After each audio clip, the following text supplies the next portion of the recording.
Yeah, there you go. So that put us backstage, and then once we start, we can go do that. So should we put it up so that if people are getting there early, they can see it? Yes, I'm going to do that. So you're good. Thank you. Mm-hmm. Charles, I'm so grateful to do this with you. I'm really enjoying doing it with you too. I got to text my wife. She just landed in Phoenix. Oh, is almost there. Great.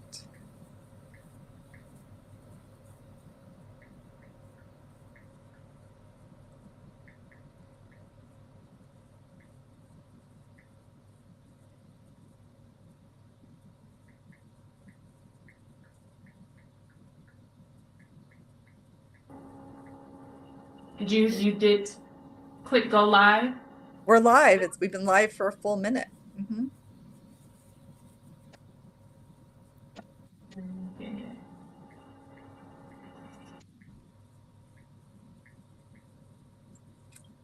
I'm going to leave and come back. Because I don't know why it's not giving me the option to hit it. Give me 1 second. Oh my gosh, another nail biter. How exciting. Better turn this to that.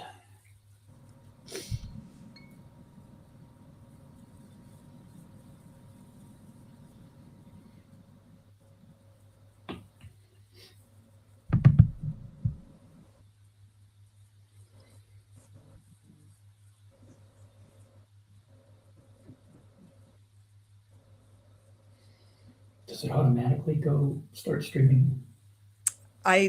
The way she's acting, I'm not sure. So I don't know. Lakeisha, is there something I can do on my end?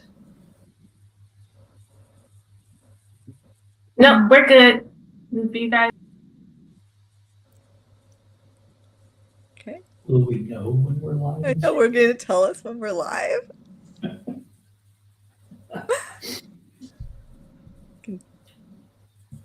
See, I have a button up at the top that says stream this to your audience. Oh.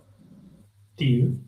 No, I just have. It says It yes. says yes, go ahead. So you don't. What does that mean? Yes, go ahead. We can get started, or we stream it to our audience. What? Yes. Yes. So how do we do that? Should I click this button, stream this to your audience, and see what happens? I'm not sure. I mean, I don't know why I have it, but okay, I'm going to do it. Oh, I've got to log in, create an account, or to stream this to your social accounts. So that obviously doesn't work. Does Charles? Oh my gosh, this is so funny. We're live. Oh my gosh, we're live. That's great. We're so happy to be here. Good. We're happy to be. We really are. Given last time where we weren't here. And we're so reliable to be here now. Yeah, exactly. Yes, as opposed to we before. can actually be reliable. Yes. Oh my gosh. We're going to give it just a few minutes for more people to show up, and just so thrilled to get a chance to share what we are so passionate about in terms of trust and money in families. And we'd love to just know if you wanted to share where you're from, and maybe if you have a reason for why you are attending this webinar. We'll be getting started officially in just a few minutes. So thanks for being here. And you can put that information if you want in the comments. Yeah, in the comments if you'd like. Yeah. Trust is such a great conversation to have, and how do you build it? How do you sustain it? And then how do you repair it? And that is what we are here to talk about today from a particular lens.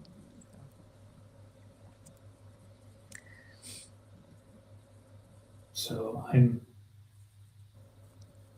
thinking we probably ought to get started, just because we don't have a lot of time, so we might as well. Yeah. Yeah. So if those of you are, and I always like to make sure that we start on time as much as possible. that's sort of People part of being responsible. choosing their time. Yep. So let's get started then. Welcome. So we are so thrilled to have you. This is Straight Talk about trust and money and families, and it's part 2 of a 4-part series. And this one is focusing on a trust domain of reliability. And just so that you have a sense of who we are and why we're talking about this, we just wanted to share really briefly that Charles and I have known each other, oh my gosh, since I think 2009 or 2010, where we were at the Institute for Preparing Heirs, presenting on this topic of trust. Charles's book, The Thin Book of Trust, has been, it's in its 3rd edition and has been used widely across businesses, large and small. And he consults to those businesses. And then I have been working with family businesses, in particular family enterprises, and we reconnected recently thanks to LinkedIn, and we ended up joining forces to write the Little Book of Trust and Money, an essential primer for families, because I've been using the domains of trust that Charles wrote about in the Thin Book of Trust with families, with family businesses and family enterprises since 2004.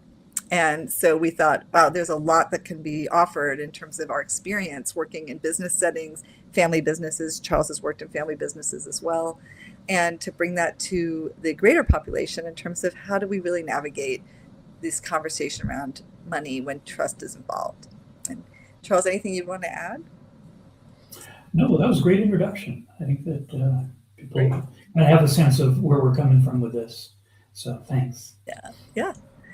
So maybe you could introduce us to the concept of trust and why you decided to write a book about it. Yeah. So what I've found over the years when I'm coaching leaders and working with teams is that often trust is at the root of issues that they have. It's hard, though, for them to even see it, let alone work with it or deal with it, because we have this single word, trust, which is ambiguous in the sense that when I say trust, I may have a particular meaning in my mind, a particular situation or kind of situation that I consider to be important related to trust. But the person I'm talking to might have a very different personal experience or understanding of trust. So we have lots of different, in that way, we have lots of different understandings of what trust is and what it means to trust somebody. And so one of the things that I've found very useful in working with my clients over the last, 30 years, is to be able to take that big, ambiguous, unclear concept and make it more clear by identifying 4 what I call assessment domains of trust. So there's a little graphic of it. There's care, sincerity, reliability, and competence. So each one of those they overlap, as you can see, as this diagram shows, they overlap. And at the same time, there's enough distinction between them that you can use them to kind of identify what the underlying trust issue is. Is it about whether somebody is being honest and acting with integrity, if they're reliable, if they're keeping their promises. Actually, why don't we go to the next slide, Emily? Yeah. So here's some definitions of them.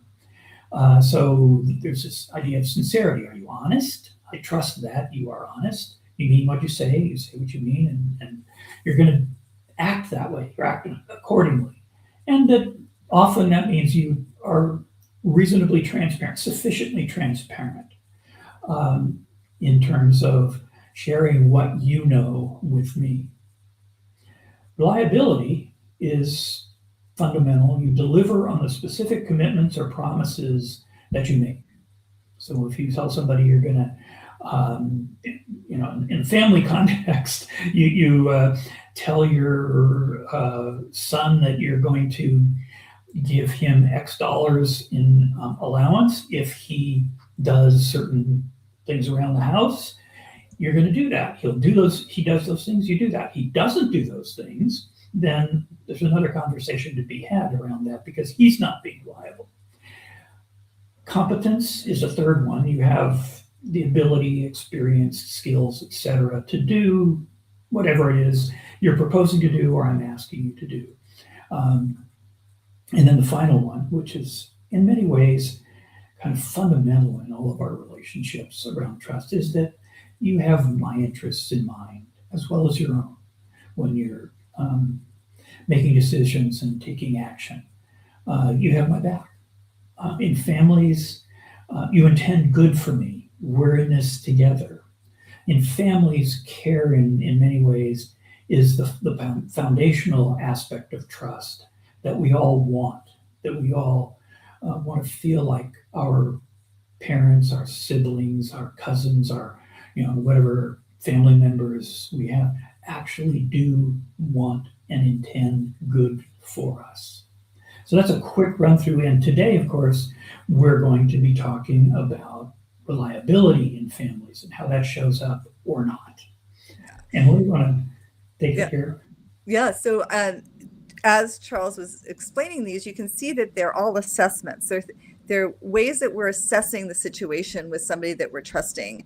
And whenever we have money decisions that are happening, especially within family, there's always a trust component to it. They're completely interlocked. And how we go about building trust with each other to know that we can do things together with the money, especially, sometimes there can be a presumption, oh, we're family, we absolutely should be able to. But when you actually break it down in terms of these 4 domains, it helps you really assess how trustworthy somebody is. And we thought what we would do is share 2 relevant stories, one related to a personal in family, anybody who has a child will understand it, and then one related to a family enterprise, to really look at how you can use this assessment of reliability in this domain of trust to support building trust and deepening it and repairing it within a family system. So with that in mind, Charles, I'd love for you to start. Yeah. So, and like Emily said, those of you who have kids, especially teenagers, or have had teenagers at some point in your life, will probably kind of connect to this story. When my son was, in his preteen, actually, I think probably 11 or 12, we allowed him to have access to a particular account that we had, our credit card was linked to, for buying something very specific. That was great. It worked. And then we began to notice that there were other charges against that card that were obviously not either my wife or me, could only be him. So we confronted him with this and said, well, not confronted with him, just said, basically, hey, what's going on? And he didn't try to hide anything. He said, oh yeah, I've done, bought a few things, and yeah, I plan to pay you back. Oh, okay, when do you plan to pay us back? Well, and at the time he was getting some allowance, and so we structured a way for him to pay us back and to not buy anything more. And so this process worked, and that is, he paid us back, and then I don't know, sometime after he finished paying us back, suddenly we noticed some small charges again that weren't either my wife or me. And so we had to have another conversation, and we had to talk about, hey, he had said, I'm not going to do this anymore. That's the commitment he made, the promise he made. I'm not going to do this anymore without your permission. But there he was doing it. So we had to have that conversation with him. You said you weren't, you broke your promise. What are we going to do going forward? What we said was, you can't buy anything on this platform with our credit card without asking us first. And he just was very upset and adamant that just was not going to work for him, because sometimes he would be in the middle of a game and he needed to buy something for $2. And he didn't want to have to stop playing the game and run and find one of us and ask us if he could spend $2 or whatever it was. So we went back and forth on this, and we came up with a limit that he could spend on things, and that without asking us about it. And so the commitment now, so he proposed, he'd come back to us and proposed something different than what we were offering. We talked about it. We got there. We said, okay, here's the limit. And if you want to buy something using our credit card, you have that's more than this amount. You have to come and find one of us and get our permission or not. And we reserve the right to say no. So that was our final commitment. That worked. He kept it. So there's an example, I guess, of both making a promise, which was kind of vague, then coming back and breaking that promise, going back to making a different request, him counter-offering, what we call counter-offering that request, saying, I would really like to be able to do this. Talking about it, us taking the risk of trusting that he would do it, and having it hold up, that we actually found, and he found he could be trustworthy, and we found we could trust him.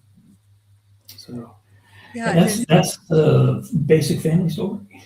Yeah, and the thing that's great about that example, I'm so glad you were willing to share it, is that the negotiations, so often in family systems, we have like parents telling the kids how it has to be, and then the kids feeling like they have to agree, and then breaking it. And it creates a breakdown in trust versus, hey, we have this situation with money. Let's have a clear agreement and let's negotiate it together. What often will happen is when there is that sense of agency on the part of the teenager in doing the negotiations, they're much more likely to keep the promise as well. And they have a sense of ownership in it as opposed to having something imposed on them. And it's a great tool to also support them in learning how to do negotiating, how to advocate for themselves, and how to be respectful of whoever they're making a request of, or if they have requests made of them, how to also be able to negotiate and advocate for themselves there too. And so that's a great tool to use. And we go into detail about something we call the cycle of commitment, that this is a big part of it in terms of when there's a request or a promise being made, how do you do those negotiations and creating satisfying results for everybody involved. So yeah. What you're aiming for is a trustworthy promise. Yes. That is a promise that the person who's making it really can keep it. Yes. And it wants to keep it. And the other thing that I'll say is, having worked with so many families, there's often a other side of unreliability too with the parents. So there's an agreement that's made in terms of how money is going to be handled, and it's so invisible, right? These credit cards are on these sites online, and the kids are following through with what they thought they were going to do. And then the parents notice that there might be some upticks and some things that are purchased that maybe or may not be part of the agreement. But the parents can sometimes ignore that. Maybe they seem small. Maybe they have other things that they're working on. It's like not so important, but then that can build. And then it can become a bigger issue later on because it wasn't addressed and there wasn't a reliable assessing of what's happening with this agreement early on, like you did, to be able to redirect and get it back on track sooner. And oftentimes that what happens is these young people have no awareness of how much money they're spending and how much they are actually using money in their lives. And then it becomes quite a rude awakening for them when it is brought to their attention, and it can cause more conflict and confrontation. Like you'd said, well, we didn't exactly confront him. We just asked him. But, if it goes from a few dollars to a couple $1,000s, or I worked with one family where the daughter came back from a trip to Europe with a $40,000 credit card bill. And it was one of those, what? But it's like, well, was there any clear boundaries or limits? And was there any conversation? That's the other side of it too. So I wanted to bring that forward in terms of the responsibility for the parents as well. Yeah, and I think part of that is, in fact, being very clear so you make a request and have your request be clear. Maybe there's some negotiation around it, but what you end up with in the agreement itself is that's also very clear. So there's no, hey, I thought it was, or I didn't understand that, or whatever it is. Right. Yeah. So that was a great example of like what many families experience. And then we want to give another example because of the specific work that we do within businesses. And so there's a family that I worked with, and this is kind of we're going to say composite example. So it's a couple of different family examples. So there's not one particular family, but just to give you a sense for how this can be used, where they had an operating business and thanks for this is so much fun. So trust needs to be built and it does take work. You're right. It does take work. And it's important to be intentional and take the time to cultivate it. That makes all the difference. And then you're able to keep it on track when it starts to go off the rails. So thanks for that. That was great. I would just add just one thing about that. It takes work, and it also takes knowing what you're working on. Mm-hmm. You know, if you're, if in terms of reliability, if you're working on making clear requests of people and then coming to a trustworthy agreement, understanding that that's what you're doing, and you're not checking on the person's ability, or you're not checking in on the person's sincerity, whether they're lying or not. Those are different places to be. So knowing what it is you're working on is really valuable and really helpful. Oh, that's great. It's a great lead-in for this story with the family. So this is a family enterprise where the father was still running the company, and his succession plan was his eldest son was going to take over the business, and he was grooming him for that, and he was working in the company. And the son-in-law, who was married to the eldest daughter, was also working in the business. And in the course of having these two young men in the business and building their reputation and working hard in the business, the dad started getting some complaints about his heir apparent, the son. And there was also complaints coming from the family side too, where his sisters were not necessarily trusting him as well. And it became enough of an issue that the family decided to hire a consulting firm that worked with families and family business transitions, that I was part of the team. And we did a 360 with the whole family, interviewed everybody, the in-laws, all the kids, both the parents, and some key members of the organization as well, and identified that there were some major breakdowns in trust with the eldest son, and that he had a lot of blind spots to it. And he also had some behaviors that he was doing that were not in his best interest in terms of being in a leadership role. And so we started with some specific coaching for him and his father within the individually and together around what are the kinds of qualities and characteristics that make for a great leader and make for a trustworthy leader. And then we did a family meeting and built some trust with the family in terms of having difficult conversations, right? Because we weren't going to dive into the family, coming after him in terms of why he was untrustworthy without having some groundwork set in terms of, do we even trust each other to have this conversation? And so we started with care. We actually went into the domain of care with the family. How did they demonstrate that they care about each other? How did they demonstrate that they have each other's backs? And gave them time to really come up with examples of how that shows up, and really develop that wonderful foundation of care in the family system. And then they together decided what their ground rules were for their family meetings and their code of conduct and what they really wanted. They recognized that they weren't very direct in how they gave feedback at all, and they used a lot of sarcasm and eye rolling or talking behind people's backs. And so we really talked about sincerity in terms of transparency and how to be able to do that with each other and feel safe doing that, and what were the things that would get in the way of that. So we did a lot of skill building and understanding about what this looked like. And then when there was enough trust within the family that they had the competence, another trust domain, to be able to have the conversations, we then asked for feedback to be given to this brother about what behaviors he was doing that were really impacting their trust. And so his sister started with something that she thought would be the easiest to address and to actually notice a difference with, which was reliability. And the fact that he was extremely unreliable in terms of showing up on time for family engagements, family dinners, family parties, family holidays, that he was just notorious for always being 30 minutes late or even more. And so the family started talking about their standards around when do they know that somebody's like got well-meaning and cares, but they just are running late, versus when it's a pattern that has a sense of this person is not trustworthy and they actually are showing up as not caring. And he really got to see how his behaviors and choices that he was making, just because he was time blind and just had this excuse, and that he was really having an impact on how people trusted him within the family system, and it was impacting his relationships with them. And he saw that it was also having an effect at work, and that he wasn't developing the kind of persona of somebody that would be respected and trusted.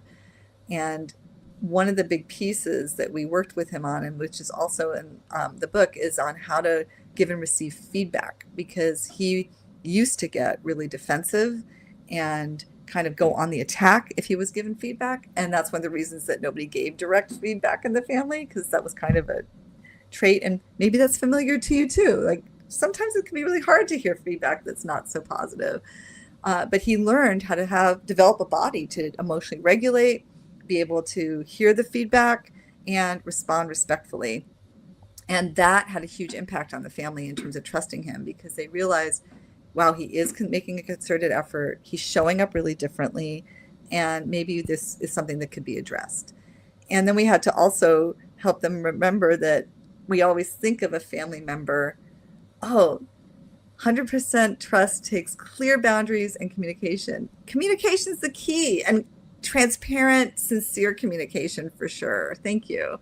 And I think that that's the thing to be aware of, is because the family was able to give him direct feedback and be sincere in what they wanted him to be successful, and that they had concerns, allowed him to show up and say, I really need to take this feedback and I need to really develop my leadership skills and see how I can change some habits and ways of behaving that are not supporting the family.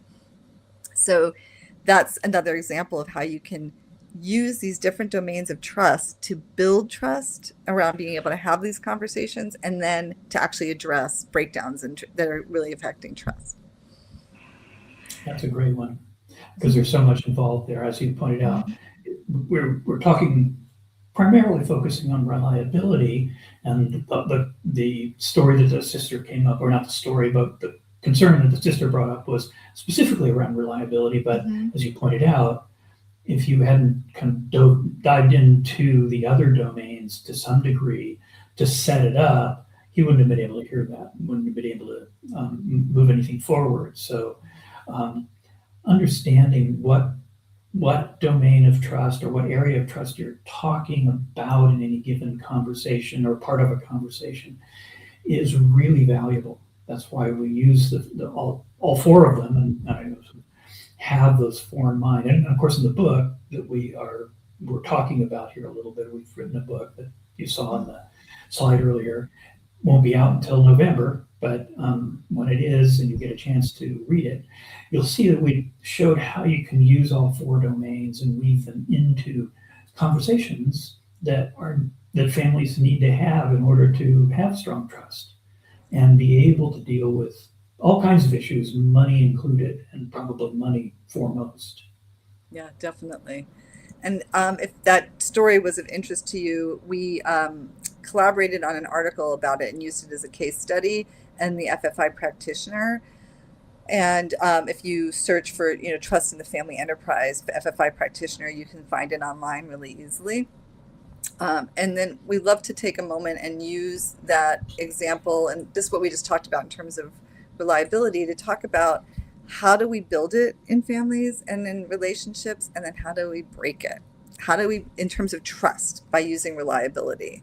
So when you think about what we just talked about in the stories, you build it by making clear, complete requests and offers, making trustworthy promises and keeping them, and then updating your progress with longer promises. It's one of the areas that a lot of breakdowns can happen, and we'll talk about that. And Charles, why don't you talk a little bit about where it's broken? Yeah, well, in many cases, the obvious, the antithesis, right? Right. Unclear or incomplete requests, which are really pretty common.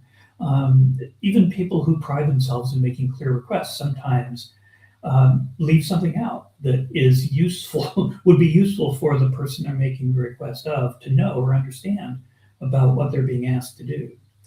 Not completing tasks on time or as promised. So that's something that happened in Emily's story. Somebody didn't do something on time. It's not just completing it; it's just even showing up in the first place.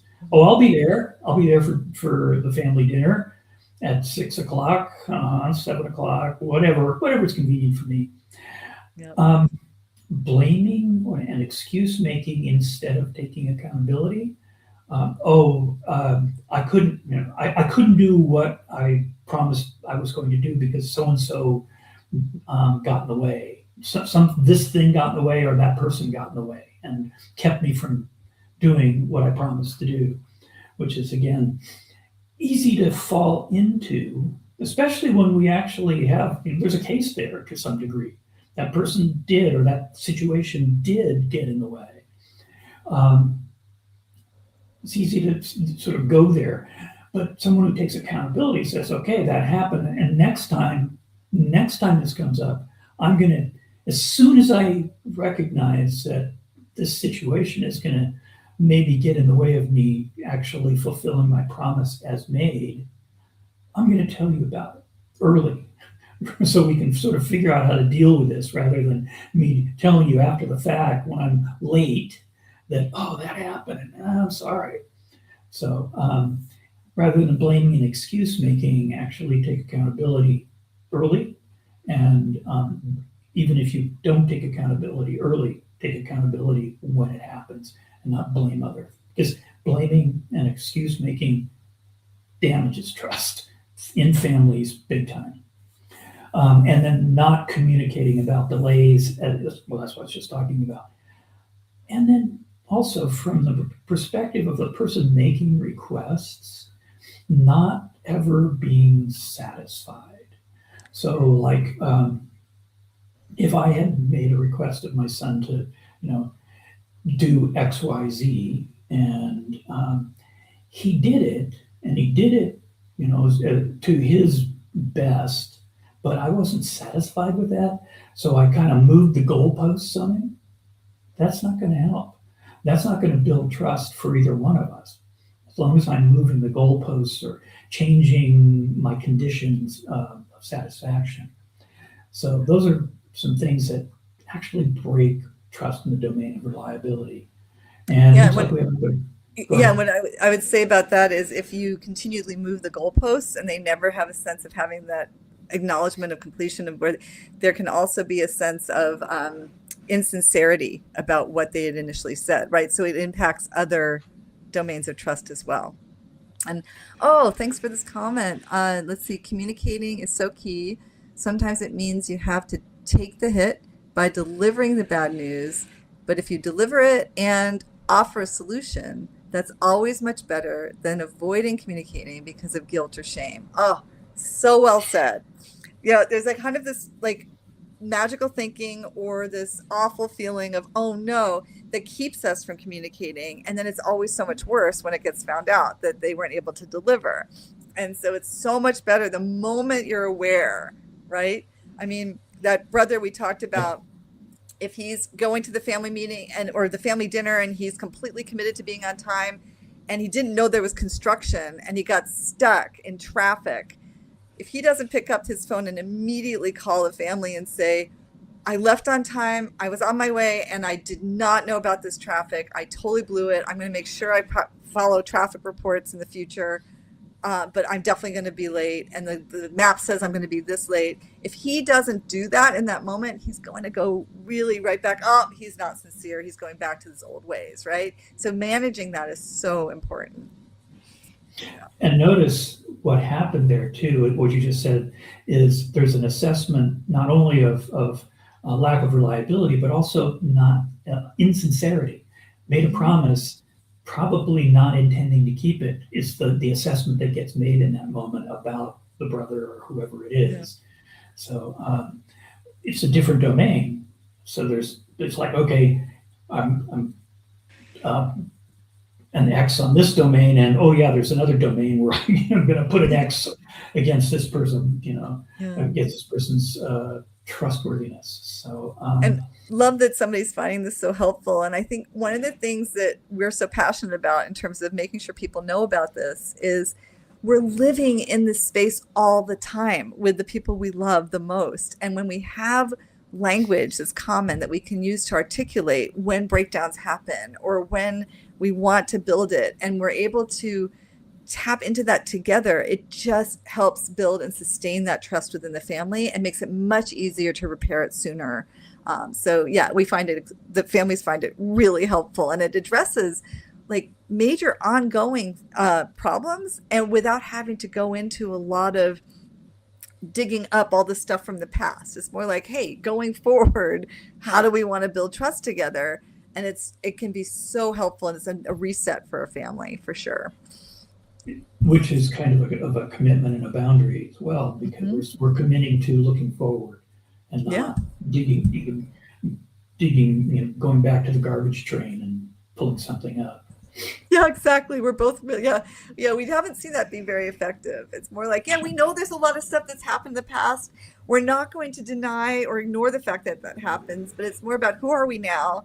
And then what's it going to take to change that? And if there's been ingrained things, it's going to take a while, and it's going to take some skill building. So yeah, that's definitely useful for families as well.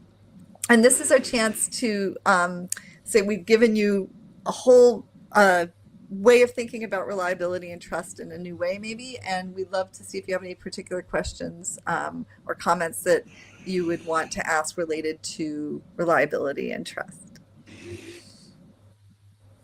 And we're so happy you're here. Thank you for coming and joining us for this webinar. You can tell we really care about this. Yeah.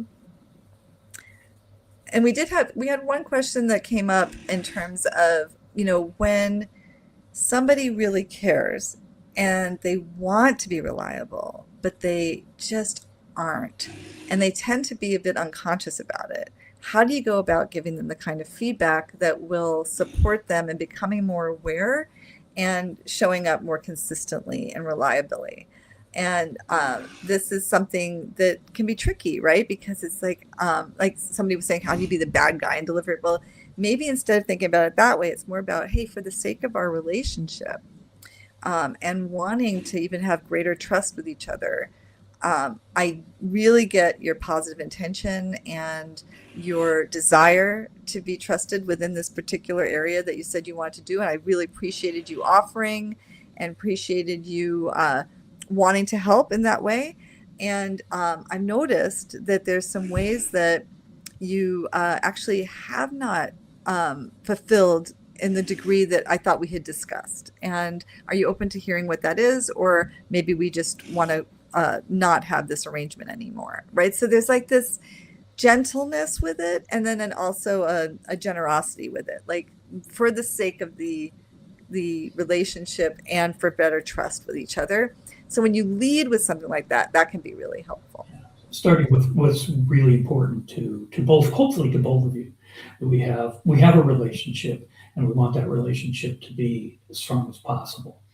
So it looks like for the sake of that, we need to have a conversation. I'd like to have a conversation about that. Yes, I find that phrase "for the sake of" is extremely helpful to open up a conversation. It's not like we need to talk or we have a problem. It's like, hey, for the sake of our relationship, for the sake of having a great time with this next thing we're going to do, I'd like to talk to you about something, that sort of thing. So.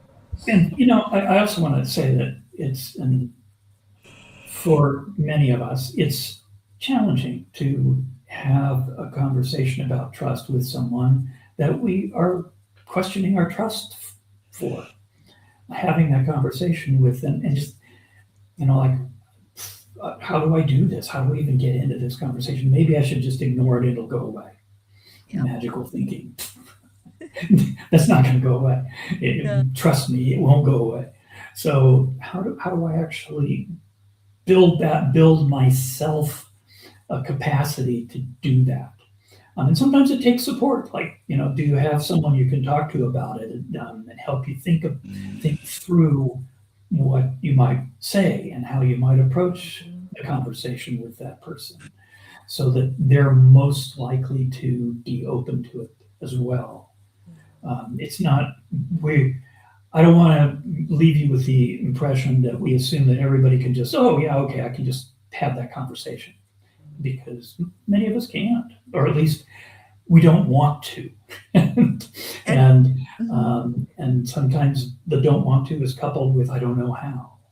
That's the competency, yes. And I think that we also touched on it a little bit with that example too, that the young man originally was not very receptive to feedback, right? So there may be an experience of, I'm not bringing this up because it's not going to go well, and they're just going to be upset, or it's going to make our relationship worse. So you need to understand like who you're talking to and how it's been in the past. But if there is a commitment to, acknowledgement on both sides that trust is being impacted, there's ways to approach it.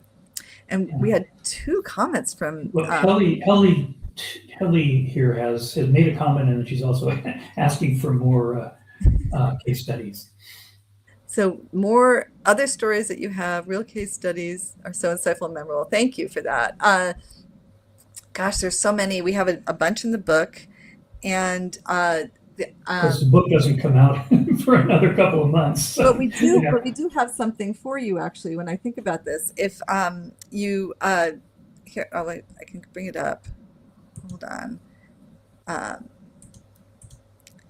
If you go to Trust Money Families, and the QR code will take you there. And if you pre-order the book, that's really helpful. So you'll have it coming to you. And because you attended this, we also want to give you a gift. We have some bonus materials about enterprising families and also step families with more examples and cases. And so that's another resource we want to give you as a thank you for coming and joining us. And specifically, in terms of real stories, case studies, there will be, as you read the book, we have lots. Our editor kind of wanted me to cut a couple out. That's why we have the bonus material. Overloaded.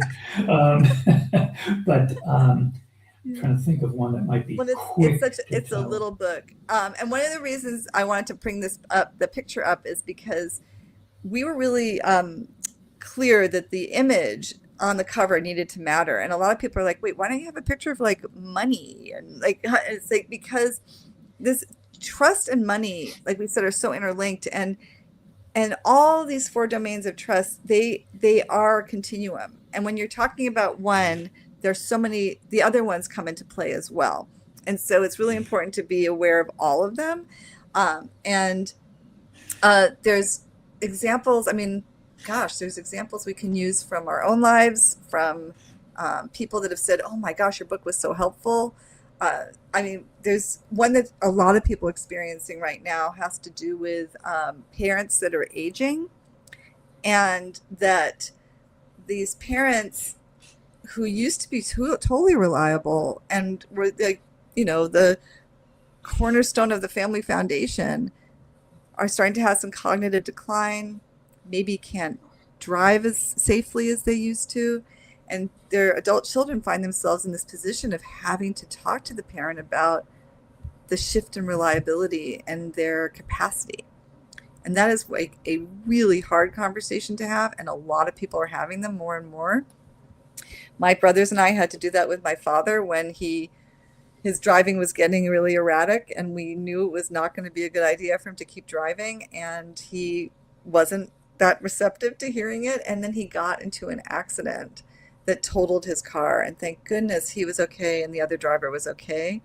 But that was the moment where it's like, this unreliability has gotten to the point of like really unsafe. And then we were able to say, hey, and it's way more affordable to just use car services than to own a brand new car and have insurance. And so we tried to, give different ways of thinking about it that would appeal to his frugal sensibilities. But that was a pivotal moment in our family in terms of having to address an unreliable situation that had become unsafe. And I'll tell you another one here that is hot off the press, if you will. I'm just gonna say that someone I know recently went and spent some time with her father and his wife. She hesitates to call the woman her stepmom because she didn't really spend that much time with her, didn't know her that well. So calling her, and she didn't get raised by this woman, but has a friendly enough relationship with her. But one of the things that she wanted to clarify is that their shares in a family corporation that her father and his wife currently have, that when both of them pass on, I guess when the father dies, those shares will revert to, will go somewhere. But unless they had put those shares in a trust and been very clear about where they go, either to this woman or her brother or her son, there could be a lot of litigation and taxes and stuff that would be involved.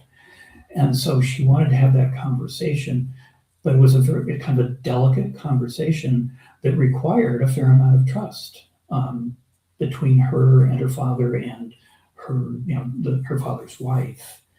And out of it came, yes, we do have the trust. I don't know where the paperwork on the father's saying, I don't know where we have the paperwork on the trust, but I will find it, and that's his promise. Unfortunately, like Emily just said, he's facing some memory issues. So it'll be interesting and important to see if he actually can follow through, even if he remembers to follow through, and how do we handle it? How does this person handle it? Is with her family and so on going forward if he doesn't. Are there other people that she can call in to help? Because her father's wife is not necessarily reliable in this case either. So identifying other people around them that can help with this, because it'll have consequences if she doesn't know ahead of time and something does happen and those shares, it's not clear what's going to happen with the shares. So, yeah. And I think that one of the other things to highlight from that story is, reliability is a key in terms of his capacity, but then also the need for transparency among all the people involved with those shares. And yes, that will really go a long way in terms of minimizing the likelihood of lawsuits and maximizing their unity and trusting each other by all having the same information at the same time and sharing with each other every step of the decision-making process, and including and looking for their input as well. Yeah. So there's another example. Yeah. We probably have time for maybe one more question if somebody has one. Thanks for those requests. And I want to see if I can bring this back up on, because we didn't get a chance to see it. So one of the things that Haley said was, it went away. That's right. Oh, I can see it. She said, taking the mindset that you're, quote unquote, on the same team as the person or people helps frame it as you're doing it for our collective benefit versus me versus them. Me versus them. Yeah, it's so true.